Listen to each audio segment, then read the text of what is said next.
Dans cette guerre, il y a également des acteurs, si je puis dire, inattendus.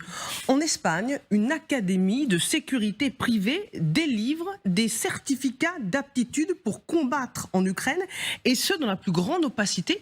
Racontez-nous, Lydie. GEOA Tactical, c'est le nom de cette entreprise espagnole qui prévient d'entrée de jeu sur son site internet: nous ne sommes pas une entreprise militaire privée, sinon nous violerons l'article du code pénal qui stipule que sera puni ceux qui participent à une guerre à laquelle l'Espagne n'intervient pas. Pourtant, cette vidéo que vous voyez, eh bien, c'est la vidéo qu'on trouve sur le site justement de GEOA Tactical. Alors, de quoi parle-t-on? Eh bien, c'est une entreprise espagnole de sécurité privée, on va dire, créée il y a plus de 20 ans, en 1999. Elle compte plusieurs centaines de membres et elle propose des sortes d'entraînements militaires. Il y a le maniement d'armes, les opérations de secours en guerre ou bien d'autodéfense. Et puis, il y a ce stage de 5 jours qui est proposé à Barcelone. Le coût, 700 € pour ceux qui souhaiteraient partir sur le front en Ukraine. En fait, elle a été mandatée pour recruter, vous le voyez, 200 soldats qui partiraient donc en Ukraine. Nous avons un accord avec des unités de l'armée ukrainienne directement pour certifier leur préparation. C'est ce que nous dit le directeur. Et il y a, vous le voyez, plusieurs trentaines de candidatures qui auraient déjà été envoyées, des candidatures de volontaires avec à la clé pour eux en plus un salaire qui va de 2800 à 3400 €, ce qui n'est pas négligeable. Et il dit, le problème, c'est que le gouvernement espagnol n'approuve pas du tout cette entreprise. Et il y a bien sûr le fait que l'Espagne n'est pas impliquée dans la guerre en Ukraine, du moins pas militairement. Et puis en l'occurrence, la frontière qui est assez mince, il faut le dire, entre entreprises de sécurité et milices privées, comme par exemple Wagner en Russie. Alors, on a le directeur de GEOA Tactical qui se défend. Il tente de justifier l'envoi de volontaires sur place. Il nous dit: le gouvernement ukrainien a besoin d'hommes. Avec nos stages, nous pouvons accréditer des candidats qui ensuite partiront combattre. Le problème, selon lui, c'est qu'il y a des tas de volontaires qui partent en Ukraine sans formation. Alors, le cadre juridique, il est assez flou. Concrètement, ce type de formation n'est pas interdit en Espagne. Voilà pourquoi l'entreprise existe toujours, mais beaucoup critiquent un manque de transparence. Et puis, il y a bien sûr la question de cette formation, 5 jours en Ukraine. Est-ce que c'est assez pour partir sur le terrain? Sûrement que non. Mais là aussi, l'entreprise se justifie. Elle exige au moins 2 ans d'expérience dans la police, l'armée ou bien la sécurité privée pour envoyer ses volontaires. Ces contrats qui sont donc renouvelables, des contrats d'1 an qui sont directement payés par le gouvernement ukrainien. Merci beaucoup, c'est important à savoir, des contrats qui sont payés par le gouvernement ukrainien. Partons justement en Espagne pour retrouver notre correspondante Céline Schmitt. Bonjour Céline, on l'a entendu déjà un petit peu, mais on veut le confirmer avec vous qui connaissez l'Espagne mieux que personne. Cette milice qui ne dit pas son nom a l'air d'embarrasser le gouvernement espagnol. Oui, tout à fait, vous l'avez très bien dit, c'est l'embarras, c'est la confusion ici en Espagne. De son côté, Madrid demande à ses ressortissants de ne surtout pas voyager en Ukraine. Le ministère espagnol de l'Intérieur a précisé que ce type d'entreprise ne dispose d'aucune homologation. On sent bien là, et vous l'avez dit, qu'on est dans une sorte de zone grise avec l'entreprise principale intéressée, GEOA Tactical, qui indique effectivement ne pas être une entreprise militaire privée. En cela, elle considère ne pas violer le code pénal. Elle se définit davantage comme une sorte de filtre d'intermédiaire qui pourrait permettre la future embauche de personnes expérimentées, donc par les autorités ukrainiennes elles-mêmes. Mais là où ça pose encore beaucoup de questions, c'est aussi de savoir si effectivement, les experts se posent la question, si ces effectifs pourraient rejoindre par la suite des entreprises militaires privées, ce qui en ferait de véritables mercenaires. Ce que je peux vous dire donc, c'est qu'en Espagne, cette entreprise, elle pose énormément de questions à tous les niveaux. Et comme vous l'avez très bien dit, ce qu'on exige ici, c'est davantage de transparence. Merci beaucoup Céline Schmitt, correspondante en Espagne, pour ces précisions en direct. Moi, je suis un peu tombée des nues quand on a lu l'article ensemble avec Lydie. On a beaucoup de groupes privés, de milices qui offrent leurs services dans cette guerre. On a un certain nombre d'anciens militaires qui sont allés se battre. Moi, je connais... en fait, il y a eu dans le Figaro, il y a quelques mois, l'exemple de cet ancien commandant de l'armée française qui recrute des gens qui se battent en Ukraine. A contrario, il y a un Saint-Cyrien qui se retrouve de l'autre côté, en Russie aussi, mais qui, lui, est proche du gouvernement russe.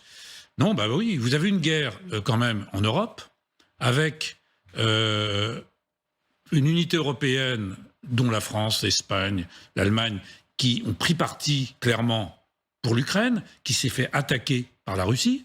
Et vous avez des jeunes qui ont soif d'aventure, appelons ça comme ça, hein, parce que vous savez, c'est pas l'argent qui les fait, à mon avis, qui les fait s'engager sur un combat où il y a une guerre totale, l'artillerie qui pleut, voilà. Ils vont pas chercher de l'argent. C'est pas des mercenaires dans ce sens où ils font pas ça pour de l'argent. Ils font ça pour l'aventure, parce que la cause leur semble bonne. Et alors ensuite, comment font-ils ? Alors, au début, ils allaient directement en Ukraine, ils étaient plus ou moins recrutés. On a vu cette visio au début de la guerre en Ukraine de cet ancien caporal-chef de l'armée de l'air qui, lui, en était revenu au bout de 3 jours parce qu'il ne supportait plus. Voilà. Et puis, il y en a d'autres qui sont tués. Il y a quand même un certain nombre, y compris de Français, qui ont été tués en Ukraine, de jeunes Français, anciens militaires ou pas. Donc, si vous voulez, mettez-vous à la place de ces jeunes. Donc, évidemment, la nature a horreur du vide, le monde capitaliste aussi. Donc, cette entreprise Geotactical est entrée sur le créneau. En plus, elle est à Barcelone, elle est en Catalogne. Alors, je ne sais pas quelles sont les différences de traitement de la loi entre la Catalogne et l'Espagne. Il y en a. Alors voilà, il y en a. Donc c'est peut-être aussi une opportunité d'avoir mis cette entreprise à Barcelone et non pas à Madrid ou ailleurs en Espagne. Oui, c'est certainement. Les Britanniques sont beaucoup plus discrets, mais il y a beaucoup d'anciens militaires britanniques qui se battent dans les rangs ukrainiens. Que font-ils ? Comment font-ils ? Voilà. Donc il y a peut-être une filière aussi. Donc là, on a pris l'exemple de cette entreprise, c'est vrai, qui pose problème parce que l'Espagne n'est pas en guerre contre la Russie. Vincent Crouzet. Oui, il y a plusieurs choses. Chez nous, en France, on a des sociétés aussi qui forment des combattants. D'ailleurs, il y a quelques semaines, il y a quelques mois, il y avait eu un projet, effectivement, de privatiser la formation des combattants ukrainiens qui est pris en charge par 3 régiments à l'heure actuelle en Pologne et en Roumanie, et de privatiser, en fait, cette formation militaire par des entreprises françaises. Ça avait d'ailleurs soulevé un tollé. Et puis une certaine incompréhension aussi au sein des armées. J'ajoute qu'en France, le mercenariat est formellement interdit par une loi de 2003, qu'il y a eu des directives européennes qui ont été signées par 22 membres de l'Union européenne qui interdisent formellement la constitution de SMP, de sociétés militaires privées en Europe. Là, effectivement, on est à la limite. Alors, j'y vois un avantage. Ça permet de canaliser et de savoir qui part en Ukraine. Et de ne pas finalement laisser les gens dans la nature et de pouvoir les contrôler, contrôler leur identité, ce qu'ils ont fait auparavant, et peut-être éventuellement pour mieux maîtriser leur travail sur le terrain, et éventuellement aussi pour les récupérer et pour les extraire du champ de bataille. Donc ça ne présente pas que des désavantages finalement. Maxime Lefebvre. Moi, je pense qu'il y a 2 problèmes dans cette affaire. La première, c'est que visiblement, effectivement, cette entreprise, c'est la Catalogne. Et donc là, c'est un très gros souci par rapport à l'Espagne, le contrôle du gouvernement espagnol, les aspirations indépendantistes des Catalans. En plus, on est en train de négocier en ce moment un peu la normalisation des relations entre la Catalogne et l'Espagne. Donc je pense que c'est un très gros souci d'avoir ça. Et c'est pas forcément une bonne nouvelle, vous voyez, du côté espagnol, si on se place du côté espagnol, de s'imaginer la Catalogne commence à préparer des milices privées qui vont s'entraîner à se battre. Je veux dire, c'est quand même un élément de préoccupation.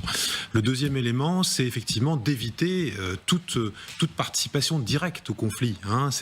Les règles du conflit sont clairement posées. C'est une guerre entre la Russie et en Ukraine. C'est pas une guerre directement des pays européens ou de l'Alliance contre la Russie, parce que là, on est parti pour une escalade dont on ne sait pas où elle s'arrêterait. Et donc, on aide l'Ukraine économiquement, par un soutien militaire, etc. On forme les militaires ukrainiens, mais on n'envoie pas des gens se battre.